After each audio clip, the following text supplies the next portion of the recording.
Olá, aluna! Olá, aluno do estado de Pernambuco! Tudo bem com vocês? Eu espero que sim! Eu sou a professora Giselma Alves e vim trabalhar com vocês mais um conteúdo de língua portuguesa. Na verdade, a gente vai dar continuação ao estudo que a gente começou semana passada sobre semântica.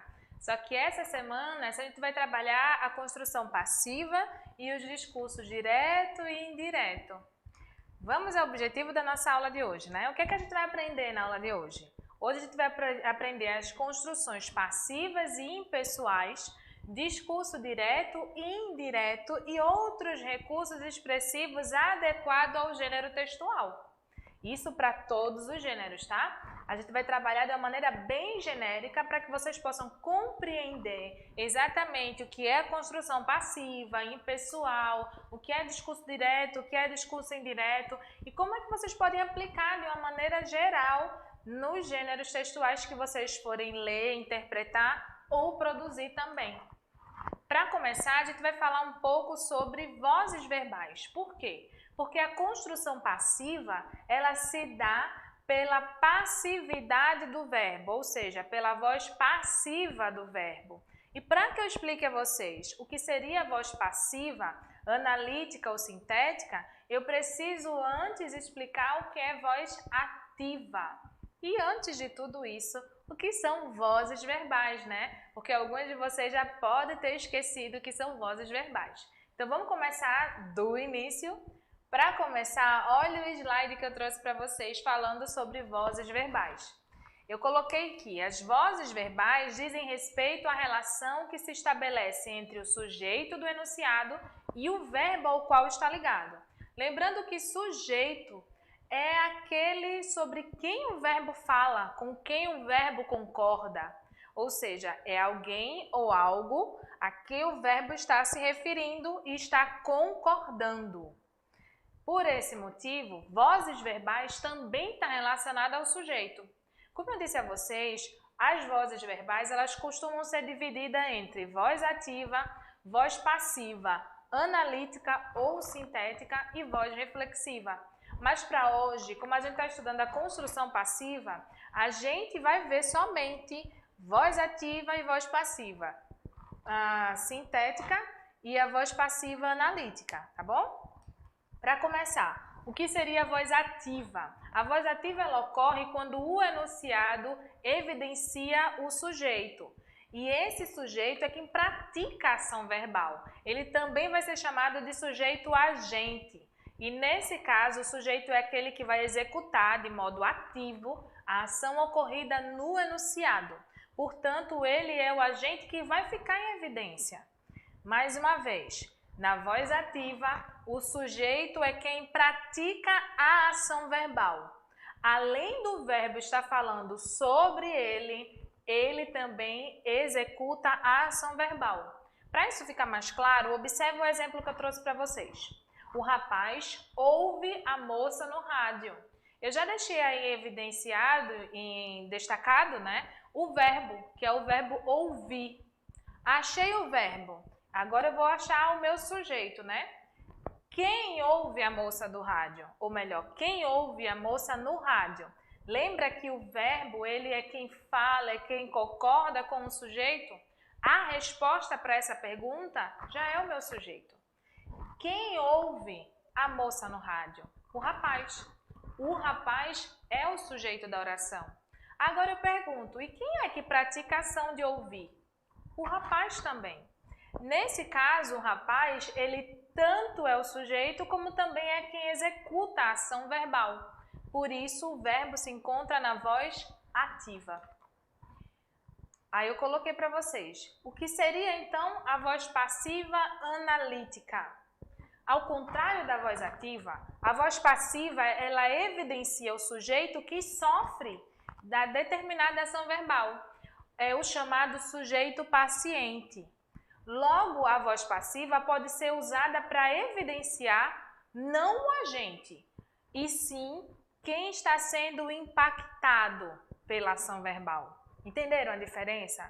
Na voz ativa, o sujeito está sendo posto em evidência como aquele que pratica a ação verbal.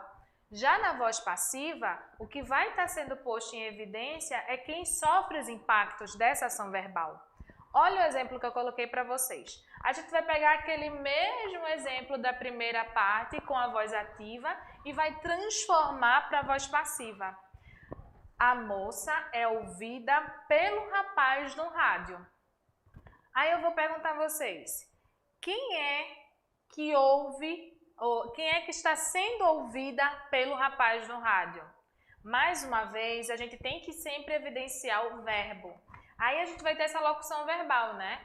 É ouvida. A gente vai ter o verbo auxiliar, é, no caso, o estar, e a gente vai ter o verbo principal na forma aí de particípio passado. É ouvida. E essa construção é quem vai ser esse verbo analisado. Aí a gente pergunta para achar o sujeito. Quem é ouvida pelo rapaz? A resposta, a moça. A moça, nessa situação, é o sujeito da minha oração. Aí eu vou saber agora quem pratica a ação verbal, se também é a moça. A moça, ela é ouvida, ela não ouve. Já que ela não pratica a ação de ouvir, mas de ser ouvida, ela sofre essa ação verbal, esse verbo aí está na voz passiva. Porque o sujeito, ao invés de praticar a ação, ele sofre a ação. Ao invés dela ouvir, ela é ouvida.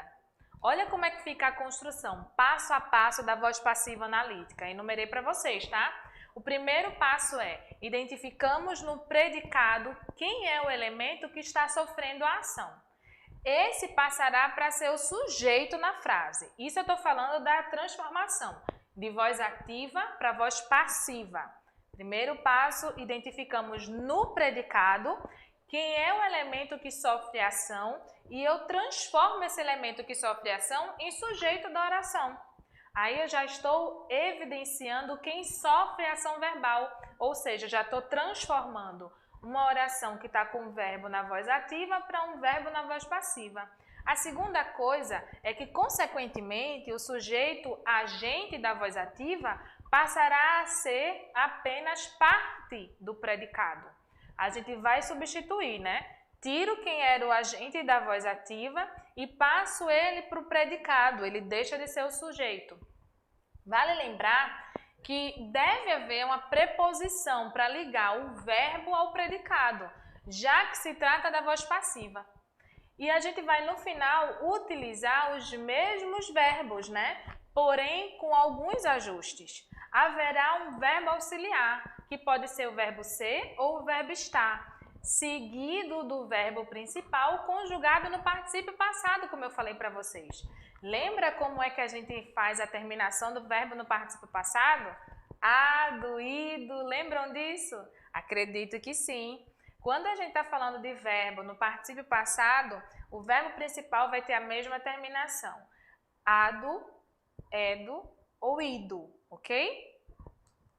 A voz passiva sintética, então, como seria? Mais uma vez, vamos lembrar. Voz ativa, o sujeito pratica ação verbal. Voz passiva analítica, o sujeito sofre ação verbal. E a voz passiva sintética? Como o próprio nome diz, sintético vem de síntese, de resumo. Então, a gente vai pegar a voz passiva e vai resumir. Olha como é que fica. Como o nome já diz, a voz passiva sintética só difere da voz passiva analítica por ser mais resumida.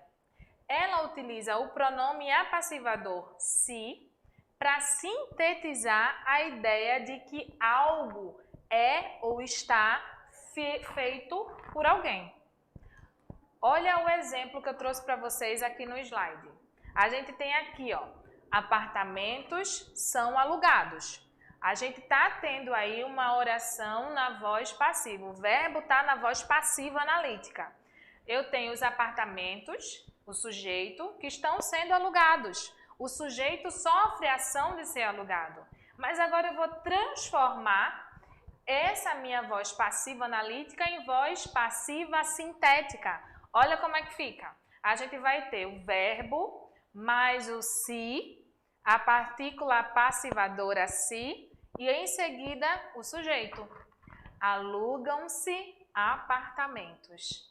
Viram a diferença? A gente sintetizou ainda mais a oração passiva analítica. E assim a gente constrói a voz passiva sintética. Lembra, voz passiva sintética, a gente tem o verbo principal na voz ativa, mais a partícula apassivadora se, em seguida do sujeito paciente, o sujeito que sofre a ação verbal. Afinal de contas, se o sujeito vai praticar ação verbal, o verbo deixa de estar na voz passiva e passa para a voz ativa. Mais uma vez, voz passiva sintética, eu vou ter o verbo na voz ativa, mais a partícula passivadora se, em seguida do sujeito paciente que sofre a ação verbal, ok? Os verbos impessoais agora. Já entendemos como é que ocorre a construção passiva, ou seja, quando a gente constrói as orações nas vozes passivas sintéticas ou analíticas. Agora a gente vai entender um pouco como é que a gente dá a impessoalidade ao texto. A gente dá impessoalidade ao texto trabalhando com verbos impessoais. E o que são verbos impessoais? Vamos lembrar? Ele é impessoal porque não existe pessoa verbal. Ou pelo menos nem todas. Lembram quais são as pessoas verbais, né? Quem fala, com quem se fala, de quem se fala. Primeira pessoa, segunda pessoa, terceira pessoa. Eu, tu, você, ele, ela. Aí a gente vai para o plural. Nós, vós, vocês, eles, elas. Essas são as pessoas. No caso dos verbos impessoais, a gente não tem, ou a gente não tem as pessoas, ou a gente tem algumas pessoas. Os chamados verbos impessoais pertencem àqueles verbos denominados defectivos, os quais não possuem conjugação completa, tendo em vista os tempos e as pessoas que o integram, e as conjunções verbais que os formam em geral. Isso, assim sendo, afirmamos que esses verbos impessoais, eles apresentam somente a terceira pessoa do singular, visto que não possuem sujeito. Não tem como a gente tratar de alguém especificamente. Vamos para o slide para que vocês possam ver alguns exemplos desses verbos impessoais. Vejamos, pois, quais são eles. Quais seriam esses verbos impessoais? São aqueles que indicam fenômenos da natureza, como nevar, relampejar, trovejar, ventar, garoar, entre outros. Não tem como a gente determinar quem é a pessoa que vai executar aquela ação verbal. Nesse caso, a gente trata sempre pela terceira pessoa do singular. Olha os exemplos de verbos impessoais sendo aplicados no contexto, Chovia bastante quando saímos. Faz frio hoje. Está bastante tarde. Há muitas pessoas no pátio. Há 2 anos não o vejo. Vamos analisar cada frase? Na primeira frase, na primeira oração, a gente tem chovia bastante quando saímos. O verbo aí é o verbo chover, indicação da natureza. Não tem como a gente determinar quem está praticando essa ação verbal. Por isso que ele vai estar sendo conjugado na terceira pessoa do singular. Faz frio hoje. Aí o verbo fazer, ele vai estar indicando o clima, Por indicar o clima, que faz frio, a gente também vai conjugá-lo na terceira pessoa do singular, porque não tem como determinar quem é a pessoa aí que está praticando a ação verbal. No terceiro caso, a gente tem o verbo estar, só que o estar também indicando o tempo. Olha aí, está bastante tarde. Eu estou falando sobre o adiantar das horas. Por esse motivo, não dá mais uma vez para determinar quem está praticando a ação. No quarto caso, a gente tem o verbo haver, só que aí com o sentido de existir. Há muitas pessoas no pátio. Mais uma vez, não tem como a gente determinar. E no último caso, também é o verbo haver, mas aí no sentido de tempo decorrido. Há 2 anos, não o vejo. Todas essas frases a gente está trabalhando com a impessoalidade. Não tem como determinar se sou eu, se é você que está praticando a ação. Por esse motivo, todas as vezes que a gente precisar transformar a oração em impessoal, a gente trabalha com a terceira pessoa do singular. E isso é trabalhado com esses verbos defectivos, que não tem como a gente determinar todas as pessoas do verbo.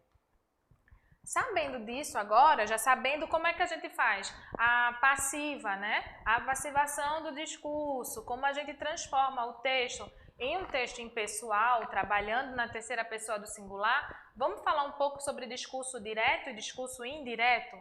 Para, com base nisso, a gente passar realmente para a prática. Como é que a gente vai utilizar todo esse conteúdo visto hoje sobre semântica no meu dia a dia, nas minhas produções textuais, ou como eu compreendo na hora de ler qualquer que seja o gênero.